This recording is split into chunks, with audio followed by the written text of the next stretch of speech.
কঠিন ঠান্ডায় সবাই যখন জমে যাচ্ছে, ওরা এক ভেড়া ধরে এনে এক লোককে দিল রান্না করার জন্য। কিন্তু লোকটা বুদ্ধি খাটিয়ে ভেড়ার লোম দিয়ে নিজের জন্য গরম কাপড় বুনে নিল। ফলে সে আরাম পেল আর বাকিরা ঠান্ডায় কাঁপতে লাগলো। তারপর এলো গরমকাল, সবার গরমে নাজেহাল অবস্থা।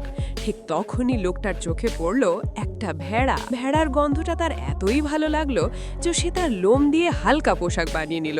এতে করে আশেপাশের মেয়েরা তার দিকে আসতে শুরু করলো, কিন্তু তাদের শরীরের গন্ধে লোকটার মাথা ঘুরে যেতে লাগলো। এরপর এলো তীব্র শীত। সবাই এতগুলো জ্যাকেট পরতে বাধ্য হলো যে নড়াচড়া করাই কষ্টকর হয়ে উঠল।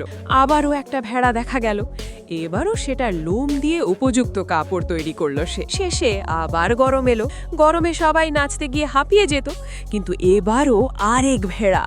তার লোম দিয়ে সে বানালো পাতলা আর হালকা নাচবার পোশাক, যাতে নাচতে সুবিধা হয়। কে রে, ভেড়াগুলোর ব্যাপারটা কেমন লাগলো তোমাদের?